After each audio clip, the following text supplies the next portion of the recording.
Martínez y Martínez Panza conducen Frecuencia Laboral, el espacio donde los trabajadores son la noticia.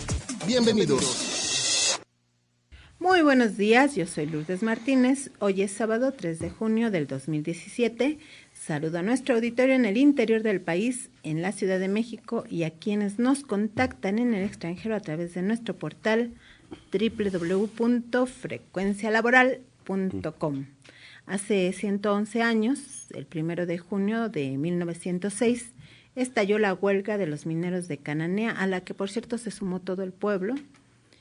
Exigían aumento salarial, trato humano y jornada laboral de 8 horas diarias, porque los propietarios de la mina de cobre de Cananea, que eran estadounidenses, imponían turnos de entre 14 y 16 horas diarias. Hola Martín, ¿cómo estás? Buenos días. Hola Lulú, amigos del auditorio, buenos días. Efectivamente, en 1906, los mineros mexicanos de Cananea ganaban 3 pesos y los extranjeros $7, por lo que la demanda de los mexicanos era trabajo igual, salario igual. El presidente estadounidense Theodore Roosevelt envió a los Rangers de Texas con la venia del gobierno mexicano para asesinar a los huelguistas. El 3 de junio de 1906, un día como hoy, fueron encarcelados los dirigentes del movimiento minero de Cananea en San Juan de Ulúa, en Veracruz.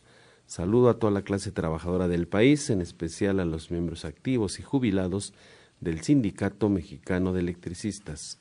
Iniciamos con Frecuencia Laboral, el espacio donde los trabajadores son la noticia.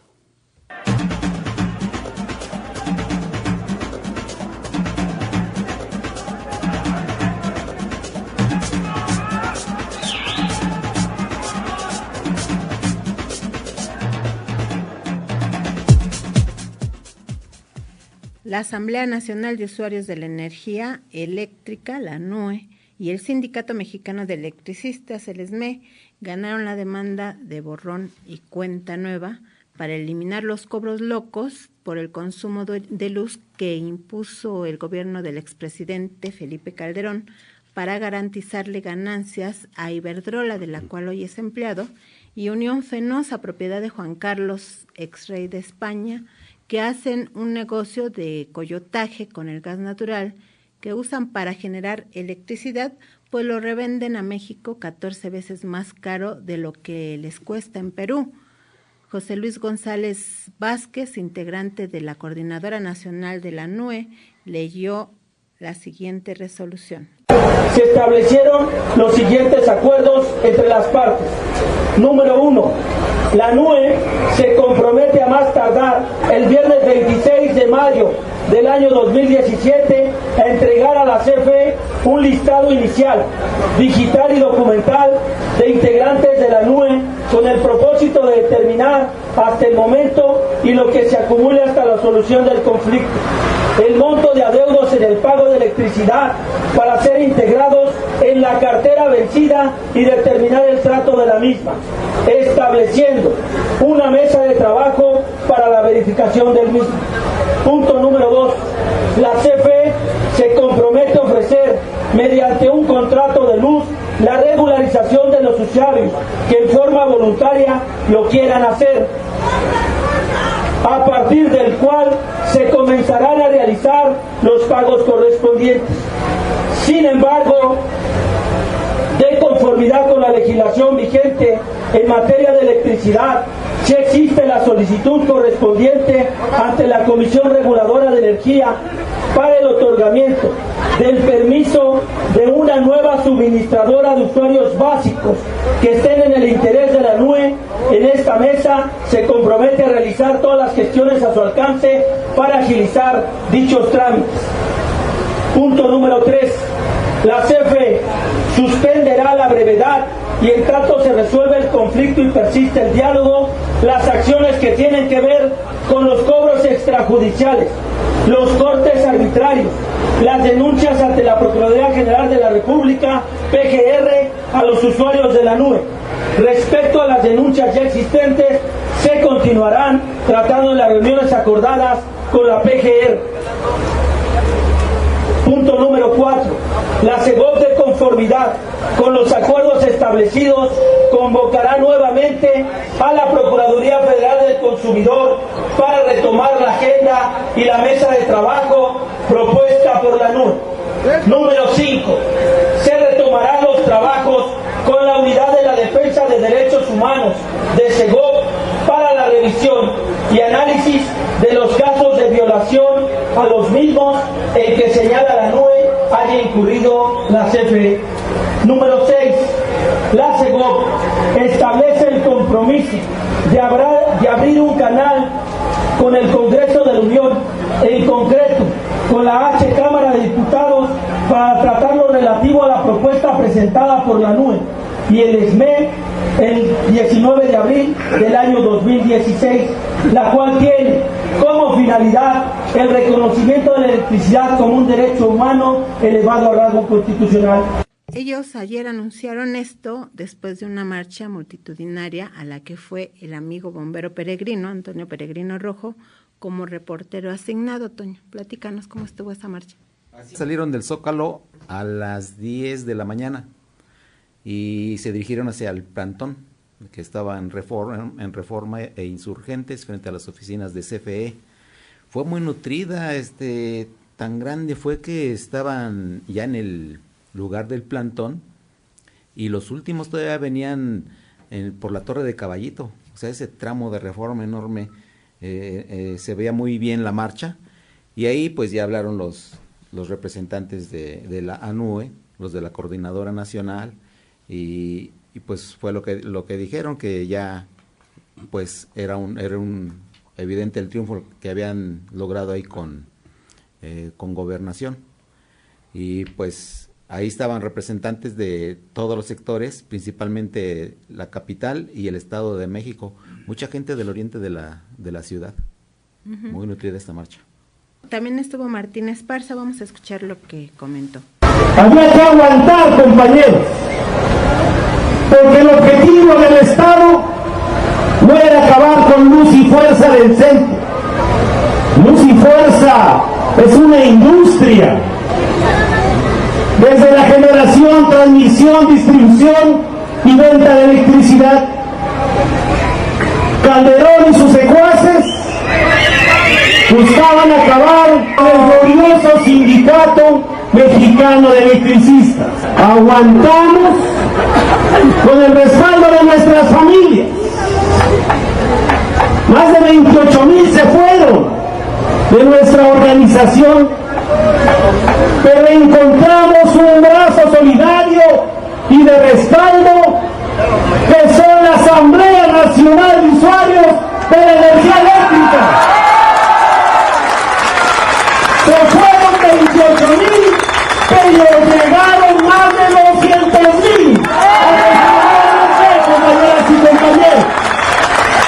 Y esta alianza va a continuar porque hay un proyecto político. La lucha es política, nos queda claro en este país.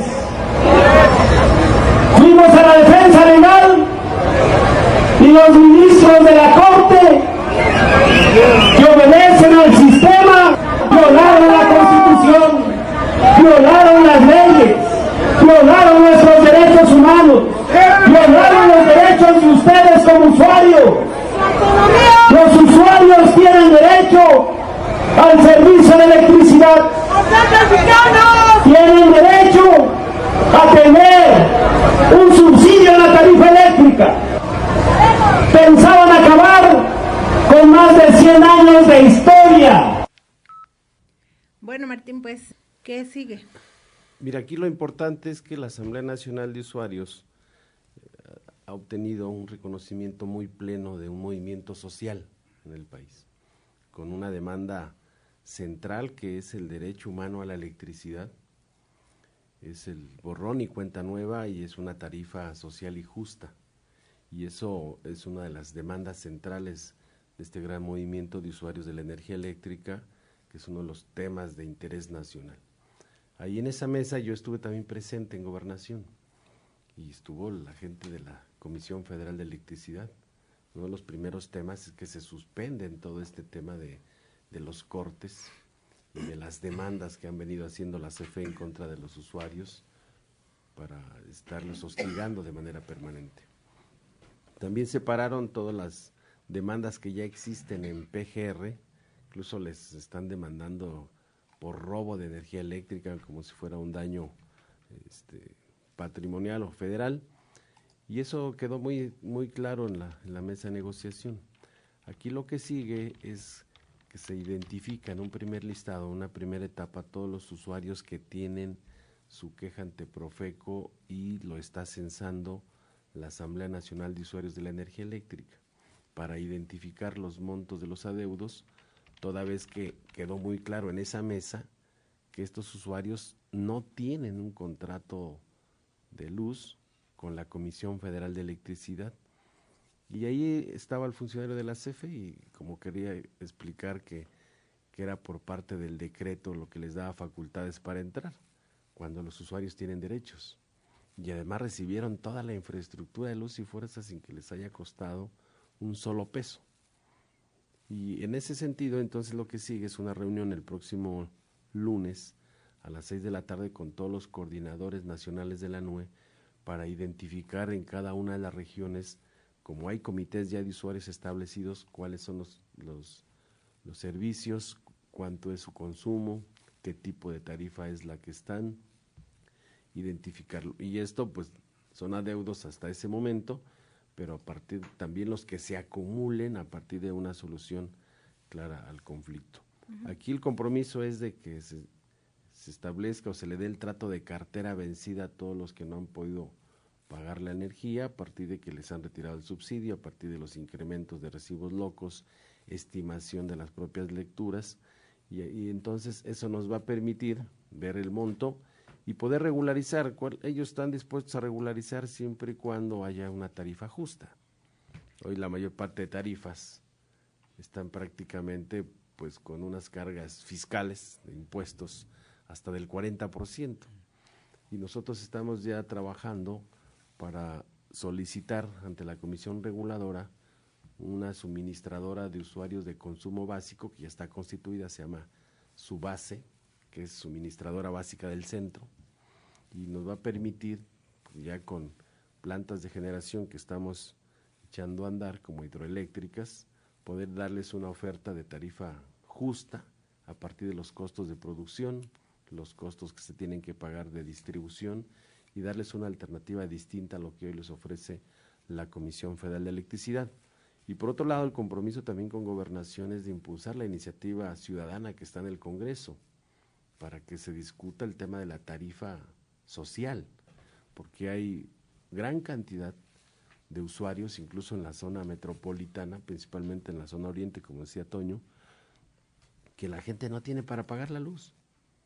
Y entonces tiene que haber un subsidio para estos usuarios que, de acuerdo a un estudio socioeconómico, no cuentan con los recursos, no tienen un empleo, no tienen una pensión, no tienen ingresos para poder pagar un servicio de primera necesidad como es la energía eléctrica. Entonces, eso se va a impulsar en el Congreso, porque en la discusión que se dio también estuvo la Secretaría de Energía. Y una discusión importante fue que efectivamente quienes sacan beneficio de esta reforma energética son los grandes consumidores, porque ellos sí pueden comprar energía más barata en el mercado, y esa opción no se la dan al usuario de consumo básico. Y cuando la infraestructura que está en el país se ha construido con los impuestos de todos los mexicanos o los pagos de luz de todos los mexicanos. Y entonces la discusión fue de que esos grandes consumidores tienen que haber una modificación de tarifas, que se obtenga un recurso para subsidiar a la tarifa doméstica. Entonces es un tema muy interesante, que por eso lo planteaba yo ayer en el meeting, que hay un proyecto político de impulsar, de obligar a estos diputados senadores a que realmente se discuta de fondo el tema de la tarifa social. Sí, porque también hubo pequeños empresarios y medianos empresarios que quebraron, porque les llegaban recibos de hasta 10 millones, 7 millones. ¿Ese bloque de personas van a incluirse en el beneficio o ellos no van a entrar? Sí, aquí tenemos identificadas tarifa 1, que son la doméstica, tenemos la tarifa 1A, que son tarifas comerciales, y la tarifa doméstico de altos consumos, que son tarifas residenciales. Entonces, los comerciales son los pequeños productores, por ejemplo, las tortillerías, que les llegó el recibo de luz, los pequeños comercios, que los 2 primeros años o hasta 3 años no se tomó lecturas y les retiraron el subsidio. Y entonces ese tipo de violaciones solo reconoce el Estado, que sí fue un problema de ellos, y entonces están dispuestos a poder subsanar cómo pues esos adeudos prácticamente se van a una cartera vencida, y como hemos visto ejemplos en el país, ¿no? O sea, para los millonarios les subsidias todo. El Fobaproa, el Fobaproa es uno, 552,000 millones.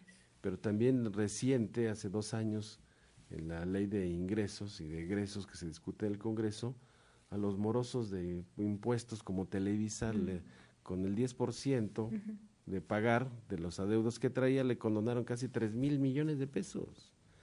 Y entonces este tema, que ayer lo comentamos, quien lo generó fue el gobierno, este conflicto, no los usuarios de la energía eléctrica. Fue el gobierno que tomó esta decisión arbitraria de violentar no nada más los derechos de los trabajadores del ESME, sino también violentar los derechos de los usuarios que tenían un contrato de luz con un suministrador a una tarifa y con un subsidio, el cual se les retiró. Qué bueno, me da mucho gusto porque ha sido una lucha ardua y vamos a seguir pendientes de que sí.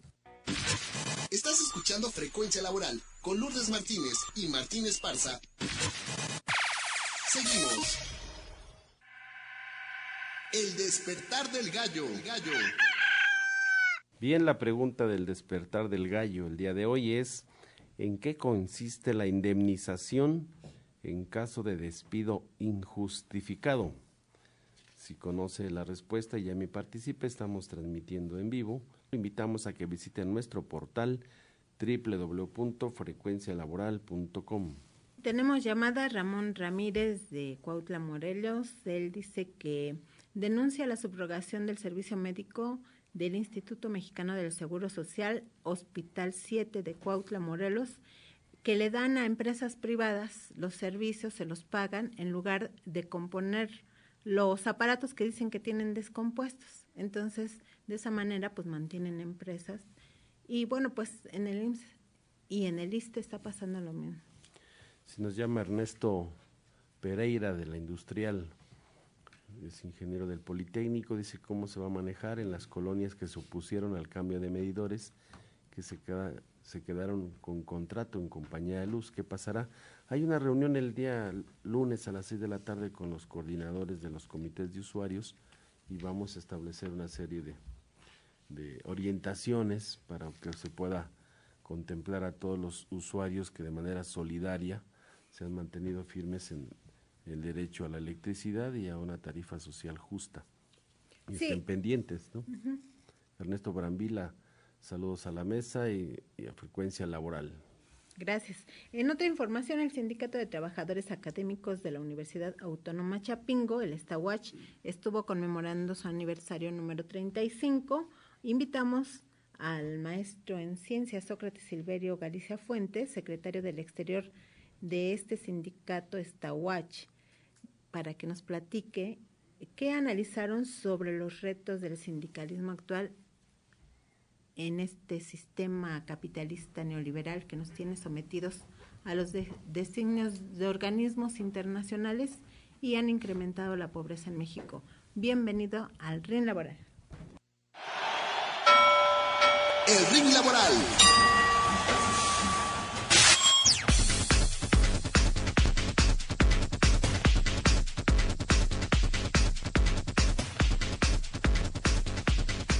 Pues buenos días a todos. Es un tema que ha ocupado toda la vida del STAWACH, puesto que el STAWACH nació en 1982, el último año de lo que dijo López Portillo: mi gobierno es el último de la Revolución Mexicana.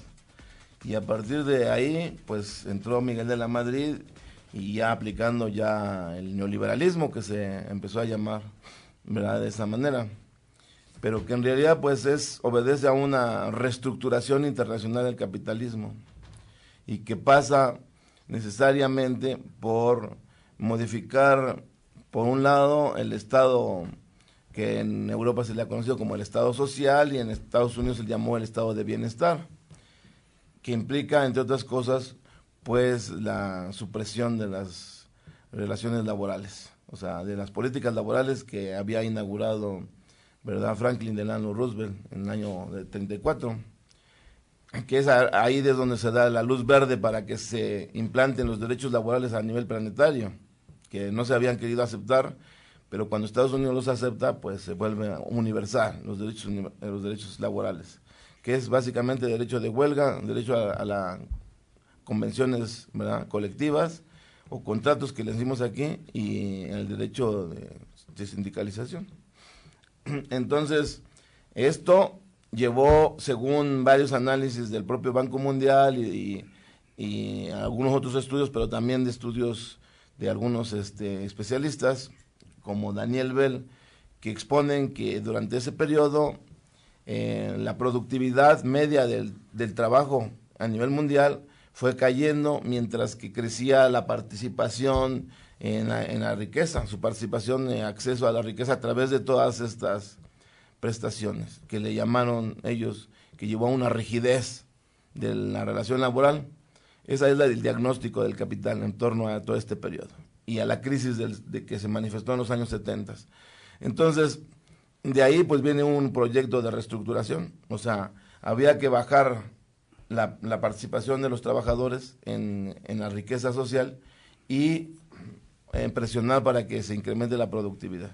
Y ese es el programa globalizador, ¿no? Ese es el proyecto globalizador, la destrucción sistemática de los derechos laborales y de los derechos sociales a nivel mundial para poder incrementar la ganancia del capital y así la acumulación del capitalista y reducir la participación media del trabajo en la riqueza social a nivel mundial. Ese es el programa, ese es el sentido. No es algo casual ni nada de eso, es algo que está estudiado, muy estudiado de ellos desde los 60.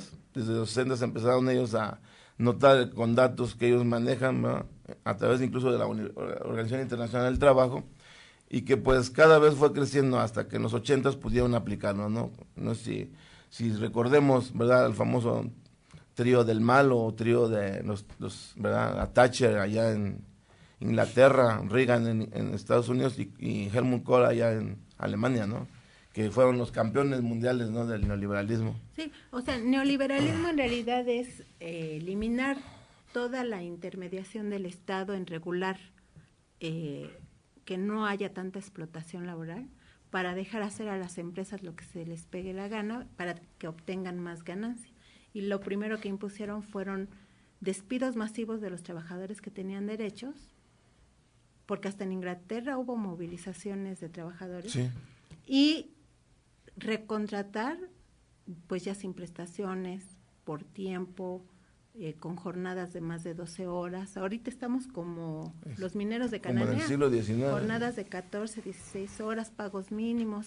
Eso es neoliberalismo. Sí, entonces todo esto pues ya nos tocó vivir. En el 83 ya se empezó a hablar de manera sistemática todo año con año de que no hay presupuesto, de que no hay dinero, o sea, las políticas de austeridad, dijo Miguel de la Madrid, la política de austeridad. Hay que apretarse el cinturón, dice, porque no hay dinero. Pero ellos no se lo aprietan, nunca se lo han apretado desde todo el tiempo, ¿no? Decía Ángel Gurría también cuando era secretario de Hacienda, hay que apretarse el cinturón, y le descubrieron que él nominalmente ganaba 110,000 pesos, pero en la realidad ganaba 650,000 porque le daban vales de gasolina, sí, le pagaban múltiples servicios. Y entonces el señor decía, apriétense el cinturón, pero él no se lo apretaba. Como ahora desde la OCDE, como presidente de la OCDE, dice, hay que quitar las pensiones, claro, y él tiene pensión. Claro, pero pues no igual que un trabajador, ¿va? Claro. Y también la otra, ¿no? Las empresas, el subsidio a las empresas. Por ejemplo, hace ratito que hablaba de energía eléctrica, yo recuerdo, ¿verdad?, que en textos, ¿no?, de problemas socioeconómicos de México se hablaba de una tarifa para las grandes empresas, que es trifásica, ¿verdad?, y que es más cara la generación de esa electricidad y que siempre estuvo subsidiada, todo el casi siglo, ¿verdad?, 20 estuvo subsidiada la energía eléctrica para las grandes empresas. Y sin embargo, ¿verdad?, los consumidores domésticos y pequeños, pues no les aplicaban esos subsidios. Entonces, es una cuestión de que esta riqueza, ¿verdad?, pues es canalizada de diversas formas al enriquecimiento. Bueno, frente a esto, pues nosotros vemos que nos han empujado. Ahorita precisamente nosotros vamos a hacer un foro ahí en Chapingo acerca de, vamos a discutir cuál es el futuro de la Universidad Autónoma de Chapingo. Es un tema, entonces los sindicatos están obligados en estas circunstancias a adoptar nuevas formas de acción y nuevas formas de intervención social, que no se limiten a su tradicional, ¿verdad?, trabajo en el ámbito laboral, de esto que decíamos, ¿no?, de las convenciones colectivas de la huelga, sino que ahora los sindicatos tenemos que reclamar nuestra participación en la definición de las políticas públicas, ¿no? Tenemos que reclamar nuestra participación en el diseño, bueno, en las que trabajamos a nivel de las instituciones, pues el diseño de las propias instituciones y las políticas que ahí se dan, ¿sí? Y en las empresas, pues también, o sea, los sindicatos hoy estamos obligados a cambiar nuestras formas de acción que habíamos venido dando, porque se han vuelto inoperantes e infuncionales, ¿no? La huelga ya no tiene la misma fuerza que tuvo anteriormente, la huelga laboral, entonces estamos obligados a llevar a cabo esto a otro terreno. Si queremos tener una acción eficaz que enfrente toda esta destrucción de los derechos, ¿no? O sea, la jubilación, ¿verdad?, los derechos de la seguridad social, los salarios, las prestaciones, ¿verdad?, en general las condiciones de trabajo, yo les digo, y las condiciones de vida de las familias de los trabajadores no se van a poder resolver ya en la misma forma en que se venían resolviendo. Se dice que hemos perdido capacidad de negociación estructural a nivel colectivo, ¿no? O sea, no se refiere a la negociación individual de cada empresa, sino a nivel social.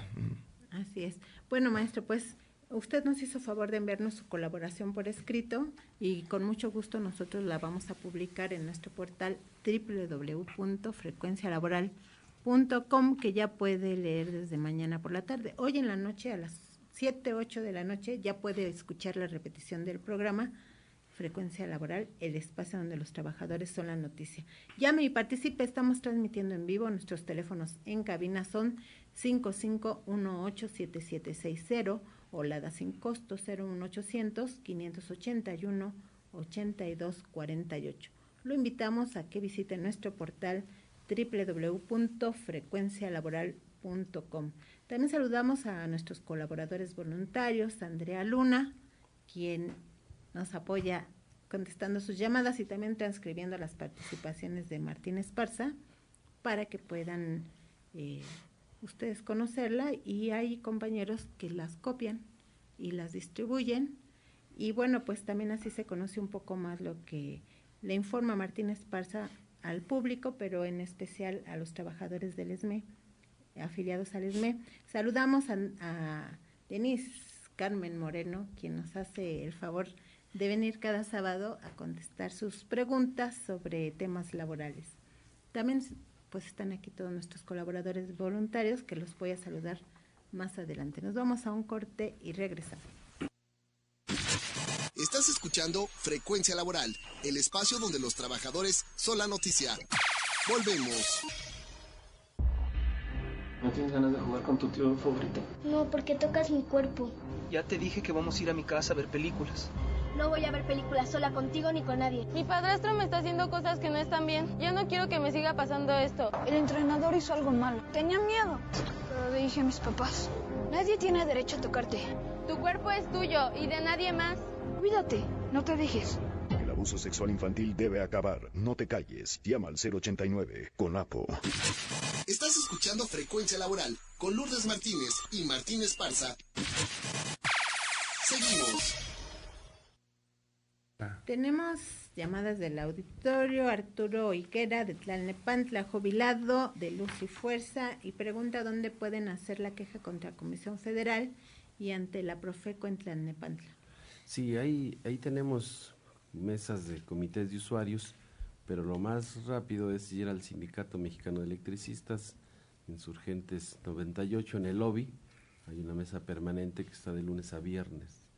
Y queremos saludar también a Osiris Lorenzana. Él hace posible que usted nos escuche en su hogar. ¿Tenemos otra llamada por ahí? Sí, Elena García, de la Miguel Hidalgo, está en la docencia. Felicitación a todos, especialmente a un servidor. Dice, bueno, muchas gracias. ¿Cuándo saldrá el libro de Prohibido Olvidar? Qué bueno que comenta, porque aquí está el maestro Sócrates. Los compañeros de la Universidad Autónoma Chapingo, los compañeros del Sindicato de Trabajadores Académicos, nos van a hacer favor de imprimirlo. Ya casi está listo. Carlos Guillén nos está haciendo favor de la formación. Todos los que estamos aquí presentes, Martín Esparza, el licenciado Jesús Luna, Lalo No, el maestro Sócrates, Carlos Guillén, Antonio Peregrino Rojo y su servidora Lourdes Martínez y otras personas más nos hicieron favor de escribir historias de lucha por demandas, como el licenciado Luna tuvo una historia que le encabezó para pelear, para que les dieran su media hora de tiempo para comida, que se puede emplear en lo que sea, pero en realidad los trabajadores la usan para comer, porque tenían que comer en la máquina, licenciado Luna. Así es, eran los tiempos en que las máquinas dominaban más a los hombres. Y más los patrones, porque no les daban la media hora y la ganaron. La ganaron en un tiempo difícil, en un tiempo de mucha represión, por cierto, ¿no? Cuando exterminaron prácticamente pues a muchas personas que creyeron que la guerrilla era la opción.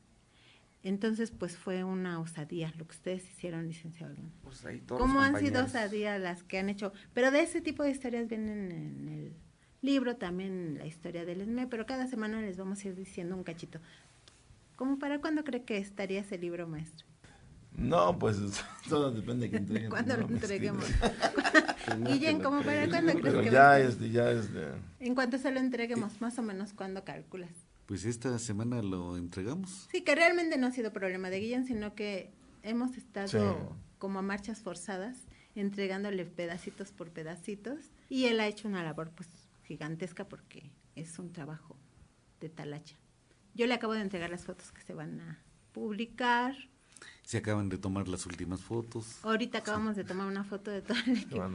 Entonces yo espero que en la semana se lo podamos entregar y ya, pues en un mes más o menos, ¿no? Entonces sí puedo entregar todavía una historia. Pues si la haces, sí. Bueno, tienes 24 horas.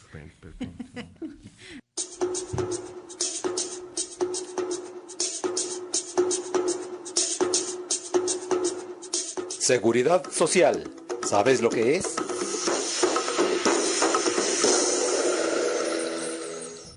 Licenciado Luna, buenos días. ¿Qué tal? Buenos días. Me da mucho gusto lo que anunció usted y lo que ratifica aquí el compañero Martín. Es un triunfo que verdaderamente yo creo que los trabajadores debemos tomar como iniciativa, porque es de más de 7 años esta lucha y solamente luchando podemos conseguir los objetivos. Pero bueno, a propósito del tema de seguridad social, aunque vamos a ser muy repetitivos, pero es necesario que lo tengamos en el fondo de nuestra cabeza y de nuestro corazón, entenderlo, para poder luchar y preservar todavía lo que tenemos.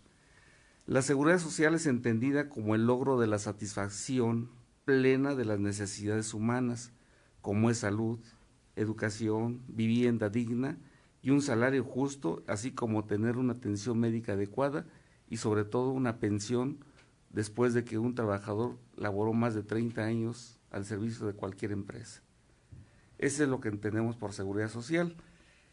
Y el tema que hoy trataremos es algo que sacó la primera sala de la Suprema Corte de Justicia respecto a un juicio que duró 11 años, tuvo 5 amparos y una queja, en el cual ordena al gobierno de la Ciudad de México y a 2 médicos del Hospital de Tacubaya a que indemnicen una madre por 15 millones de pesos por daños punitivos que hicieron en contra de una menor que contrajo una enfermedad contagiosa en un centro de atención médico y los médicos le dieron mal tratamiento.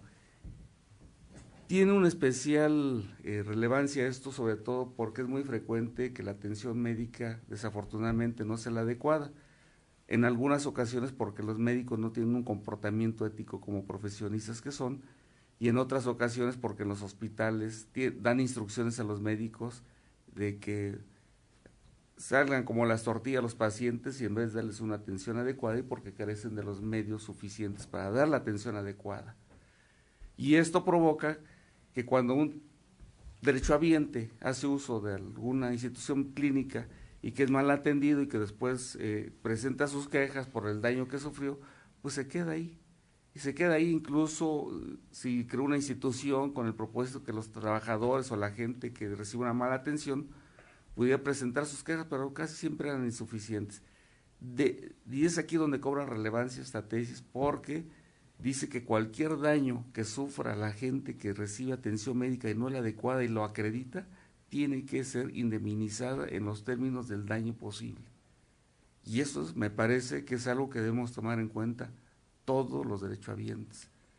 Más porque es una forma de obligar a las instituciones clínicas a que preste más atención a esto. Sí, pero yo creo que también los derechohabientes y sobre todo quienes pagan seguridad social, es decir, que les descuentan de su salario para pagar por su derecho a la salud, a la vivienda, a la atención en maternidad, guarderías, pensión por vejez, cesantía, deberían estar más pendientes de qué se hace con ese dinero. Porque, ¿qué está pasando? Sentencian porque acusan a los médicos de que atendieron mal, pero a los médicos los tienen con una sobrecarga de trabajo que verdaderamente es impresionante. Yo estuve el jueves para que me hicieran unos análisis en el ISSSTE. Estuve 2 horas ahí esperando en lo que me pasaban. En ese tiempo la recepcionista atendió a más de 40 personas que llegaban a hacer su petición, o sea, ya entregar su solicitud para que le hicieran. Y yo digo, bueno, pues realmente es una persona para atender a más de 40, porque dicen que no hay empleados. Mientras un ministro está ganando 600, 700 mil pesos al mes, con eso contratarían 100 empleados en el ISSSTE o en el seguro. Pues que quiten a un ministro, que en realidad nada más hacen lo que el presidente les diga, y que contraten 100 empleados en el seguro o en el ISSSTE. Esa es una, y la otra es que las ganancias medidas que tienen las AFORES, porque no olvidemos que gran parte de nuestros recursos son a través de las pensiones que cotizamos y que pagamos porque los patrones no pagan, todo sale de la misma correa, es de lo que producen y hacen los trabajadores. Claro. Y entonces todos esos recursos desmedidos que las AFORES tienen, nada más de ver las ganancias por manejar nuestro dinero, si eso fuera empleado adecuadamente en la seguridad social no tendríamos quizás este tipo de problemas. Claro, y de AFORES vamos a hablar la próxima semana precisamente sobre ese tema. Pues realmente los médicos, ayer un dentista le estaba enseñando a Toño su lista de atención, 20 pacientes en 8 horas. 6. En 6, bueno, peor tantito. Entonces es un agobio para ellos también, ¿no? Bueno, nos vamos a más información. Tenemos a Carlos Guillén aquí presente porque nos va a hablar él es secretario de prensa del Sindicato Único de Trabajadores de la Industria Nuclear y también es reportero asignado. Me preguntaba un radioescucha, ¿de veras ya Guillén es periodista? Y le digo, bueno, pues la ha tenido que hacer de periodista porque aquí todos somos voluntarios y hacemos de todo. Guillén. Buenos días a todos. Pues la semana pasada se realizó una reunión muy importante, una reunión trinacional, en la cual participaron trabajadores y organizaciones de Estados Unidos, de Canadá y de México. El motivo de la reunión fue analizar la situación que se vive a 23 años de aplicación del Tratado de Libre Comercio de América del Norte. Hubo una gran coincidencia entre los efectos que después de 23 años se pueden ver, bueno, de hecho desde hace bastante tiempo, en cuanto a múltiples afectaciones, tanto a los derechos de los trabajadores como al medio ambiente. Y por otro lado tampoco se cumplieron las promesas que se hicieron por los gobiernos hace 23 años de que mejoraría la situación, etcétera. Más bien al contrario, ha habido un deterioro muy grave de la situación, particularmente de los trabajadores y del medio ambiente, pero también podríamos decir de los países en general. Se ha afectado la alimentación, se ha afectado a las industrias, a las pequeñas y medianas industrias se les ha afectado, mientras los únicos ganadores en toda esta situación han sido las grandes empresas. Los trabajadores, sean de Estados Unidos, sean de Canadá, sean de México, hemos sido gravemente afectados. Bueno, esta reunión duró 3 días, aunque formalmente eran 2. En un primer día se hizo una reunión preparatoria, hubo un encuentro de sindicatos de los 3 países, hubo una reunión también paralela de organizaciones de educación, y a los 2 siguientes días se dedicaron ya propiamente al análisis de la situación, pero sobre todo a ver las perspectivas. En esto es a partir de que se habla, a partir de la llegada de Donald Trump a la presidencia, y de cambiar las cosas. Incluso se echó atrás el Tratado del Pacífico que se estaba planteando y ahora se habla de renegociar. ¿Renegociar qué? Renegociar para poner un tratado peor. En eso por supuesto que no estamos de acuerdo. Por supuesto que un consenso fue en que no estamos de acuerdo en las condiciones en las que está. Sin embargo, al parecer por parte de los gobiernos hay pues prisas por negociar. Pero ¿qué es lo que se va a negociar?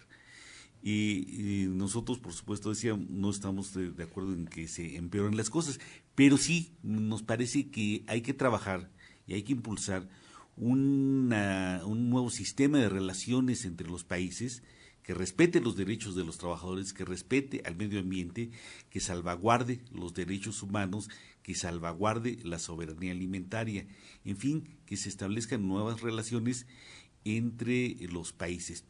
No estamos de acuerdo en que cada país se aísle, o sea, como se dijo en algún momento que éramos globalifóbicos, etcétera, y no es que seamos ahora globalifílicos, sin embargo sí consideramos que sí tiene que haber relaciones entre los países, pero estas se tienen que dar en un marco de respeto.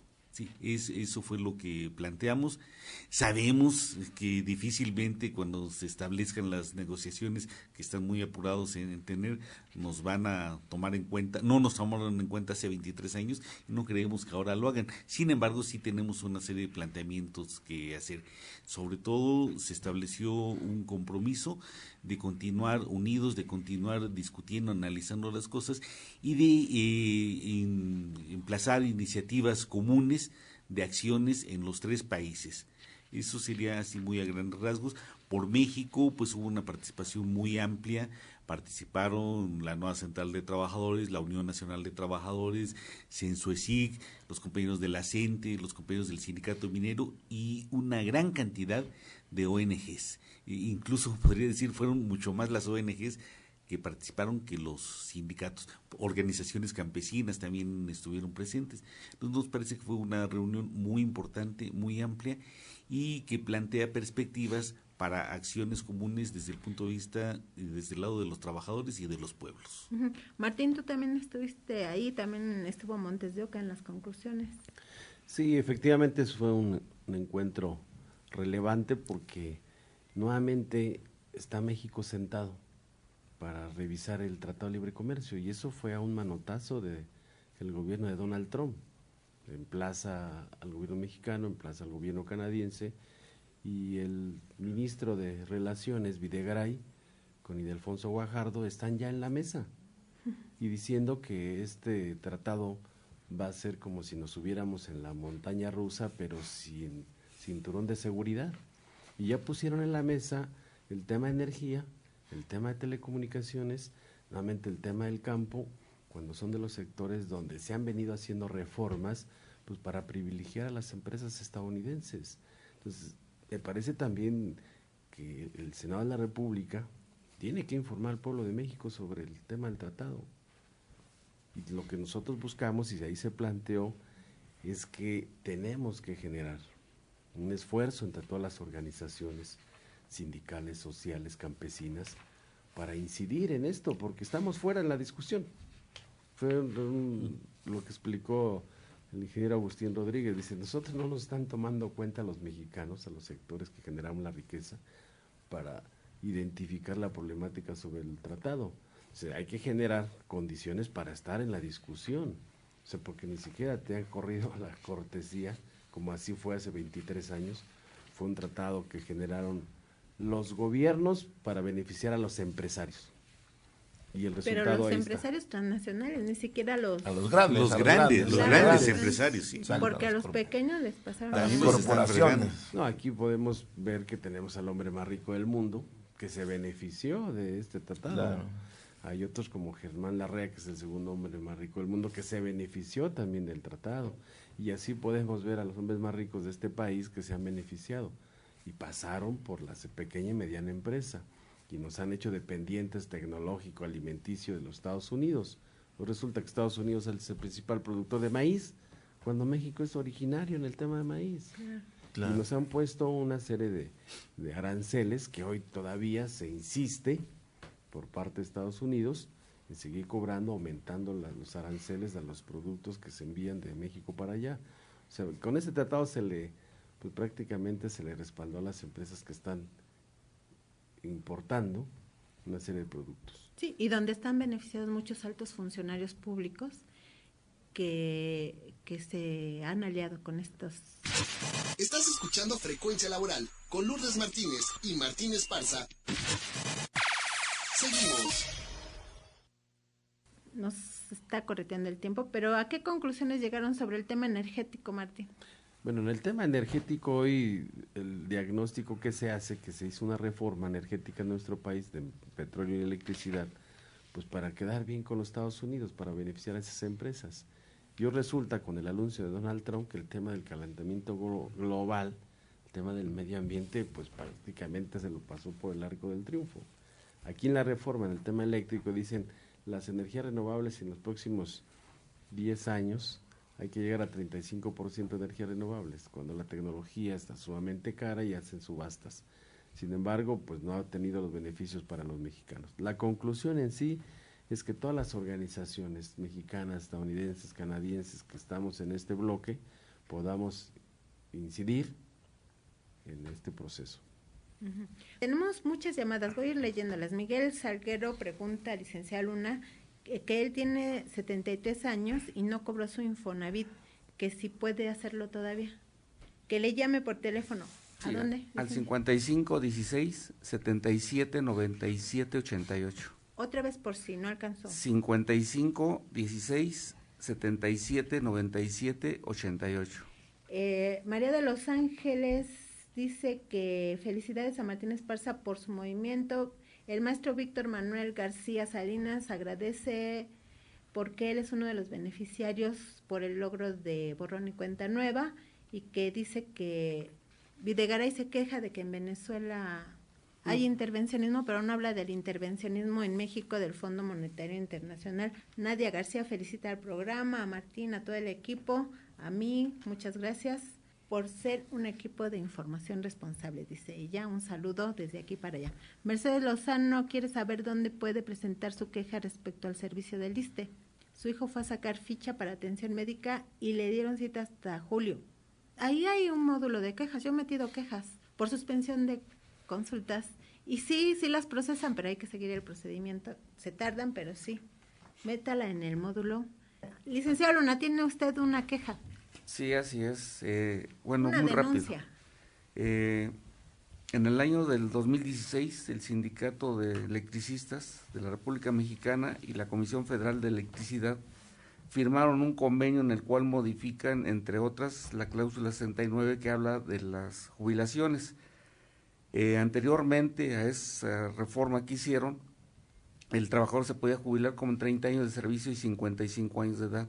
Ahora les exigen 30 años de edad, 30 años de servicio y 65 años de edad. Es decir, les aumentaron en un porcentaje de 10 años el derecho a poderse jubilar. Y esto lo hicieron sin consentimiento de los trabajadores. Esta cláusula fue firmada el 19 de mayo con vigencia a partir del 1 de mayo del año 2016.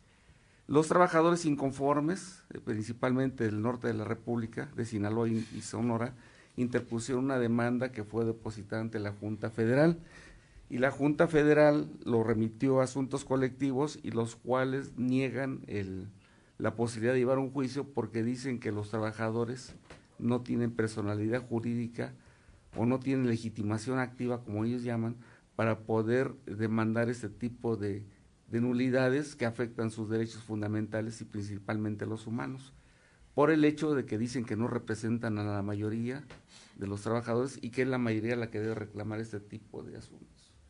Así se las gastan en la Junta Federal, así se las gasta la presidenta de Asuntos Colectivos y Huelgas. Esperanza. ¿Cómo se llama? Esperanza Bonifaz. ¿Y por qué no la demandan? ¿Porque está violando la ley? Claro que son directos interesados. Son dos procedimientos. Yo creo que lo principal es atacar de fondo esto, porque no pueden negar el acceso a una impartición de justicia a los trabajadores. Claro. Segundo, porque están violentando sus derechos humanos y sus derechos como trabajadores en lo individual. No estamos pidiendo que se quite a ningún comité, no estamos pidiendo que se unifique el contrato para todos aquellos que no protestaron. Es exclusivamente para ellos, porque se sienten afectados sus derechos. Y ya vendrá posteriormente las denuncias, porque hasta eso sí tenemos que dejar de reconocer que son cuidadosos en el sentido de cómo emiten sus acuerdos, porque dicen, finalmente, si yo emití un acuerdo que es contrario a tus derechos, pues hay otras instancias a las valer en esas instancias. Es como un filtro, y esto lo hacen con el objetivo de ser dilatados los procedimientos y de ver y desanimar sobre todo a los trabajadores, y no entender que si los trabajadores luchan, vamos finalmente a lograr lo que ellos pretenden, porque es un derecho legítimo el que les hayan violentado su derecho a una jubilación a tiempo. Y son derechos adquiridos. Esa es la parte fundamental. Esa junta está compuesta por el representante de los trabajadores, lo puso el SUTER. El representante del patrón, pues es de CFE. Pero son juez y parte, ¿no? Y el representante del gobierno, bueno, pues son ellos mismos los que los pusieron. O sea, eso es lo que hay que vencer.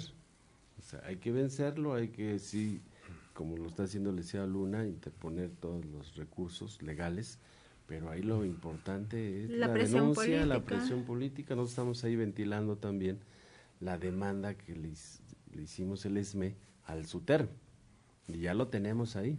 Claro. Y ya se está defendiendo y ya está explicando de que sus razones de las cuales se metieron a nuestra zona de esquiroles, violentando un convenio que existe entre los dos sindicatos. Y eso es lo que vamos a continuar, pero aquí lo importante es organizarnos y movilizarnos. Porque ayer estaba precisamente con dos abogadas discutiendo esto. O sea, ¿qué pesa más? ¿La presión política o la gestión legal? La gestión legal no se puede dejar de hacer, pero la realidad es que si no hay presión política, hacen y deshacen con los trabajadores. O sea, el trabajador que cree que nada más hay que ir a depositar la demanda y olvidarse del asunto, está perdido.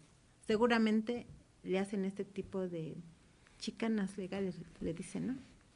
Que debería decírsele de otra manera. Pues sí, pero está prohibido aquí decir eso. Bueno, tenemos otra información que es de Brasil. Porque en Brasil los trabajadores se están movilizando, entre otras cosas, para reclamar que caiga el presidente Michel Temer, porque aprobó lo que aquí llamamos afores, o sea, le quitó el derecho a la seguridad social a los trabajadores y creó sus propias afores. Vamos a escuchar a una especialista que nos va a hablar de ese tema, que es lejano, pero cercano al mismo tiempo. Bueno, quitaron a Vilma, pusieron a Temer y ahora está cayendo Temer. Hola, muy buenos días. Mi nombre es Mónica Meireles, yo soy investigadora del Instituto de Investigaciones Económicas de la UNAM. Quisiera platicarles de algo muy grave que está pasando por mi país, Brasil. Brasil vive lo que es una de las peores crisis de su historia republicana. Podemos remontar en 2013, ¿no? Cuando empiezan lo que fueron las llamadas jornadas de junio, que son unas manifestaciones callejeras que empezaron por algo muy puntual, por el aumento de las tarifas del transporte público, y que de plano fueron ganando dimensión y volumen y fueron canalizadas por la gran prensa en un proceso de insatisfacción creciente hacia el gobierno de la presidenta Dilma Rousseff, que en ese entonces estaba en su primer mandato.